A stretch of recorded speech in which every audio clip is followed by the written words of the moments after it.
আমরা মানুষের কাছে ছিলাম, মানুষ আমাদেরকে ভালোবাসে।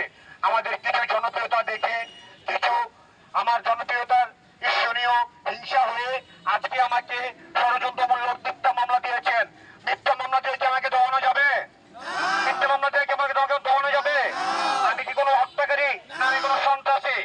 যারা সন্ত্রাসী টেন্ডারবাজি করেছেন গত 2001 বিএনপির আমলে, যারা টাকা কামিয়েছেন, তারা ফেসিবাদদের সাথে আত্মহত করে চলেছেন, কিন্তু আমরা কখনো আত্মহত করি নাই। এটাই তাদের মাথা খারাপ হয়ে যাওয়ার কারণ হয়ে দাঁড়িয়েছে।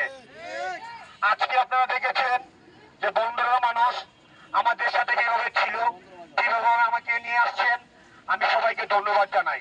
আমি আরো ধন্যবাদ জানাই আমার কেন্দ্রীয় নেতৃবৃন্দ, বিশেষ করে অপর্ণা দাস, সমীর বসু, আর আমার মামলা যিনি লড়েছেন সাবেক ছাত্র নেতা মানিকলাল ঘোষ, তাকেও ধন্যবাদ জানাই। এবং নারায়ণগঞ্জের আমার রাজনীতি গুরু জাকির খান আমার পরিবারের খোঁজ খবর রেখেছেন। তার ঋণ কখনো শোধ করার মতন নয়, তাকে কৃতজ্ঞতা জানানোর মতন আমার কোনো নাই। আমি তার কাছে ঋণী। আমি যদি, যারা আমার বিপদে দাঁড়িয়েছিলেন, আমি যদি আমার শরীরের চামড়া বানিয়ে তাদেরকে জুতা বানিয়ে দেই, এই ঋণ কখনো শোধ হবে না। আমরা বহুত কষ্ট করেছি, দুঃসময় আমলে বহুত কষ্ট করেছি, রাস্তায় ঘুমিয়েছি, আমরা অনেক সময় না খেয়ে মিছিল করেছি, আমরা ঢাকায় গিয়েছি, আমরা আন্দোলন করেছি, সংগ্রাম করেছি। আজকে আমাদের এই সময় এসে আজকে মিথ্যা মামলা খেতে হলো। মিথ্যা মামলা খেতে হলো, বাড়িঘর ছেড়ে থাকতে হলো।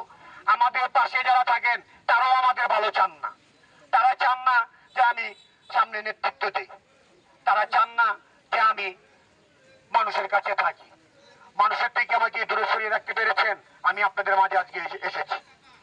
আমি এসেছি বন্দরের মাটি, বিএনপির ঘাঁটি, বন্দরের মাটি, সাধারণ জনগণের ঘাঁটি। আমি চাই সাধারণ জনগণদের নিয়ে কাজ করব। আমি আপনাদের পাশে থেকে কাজ করব।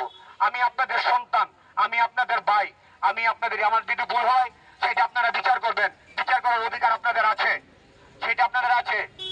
আর যেভাবে অনৈতিক ভাবে যে হত্যা হয়েছে, যারা নির্দোষ, আমি দোনো পক্ষের দিকে বলছি, যারা নির্দোষ তাদেরকে এইভাবে হয়রানিমূলক মামলা দিবেন না।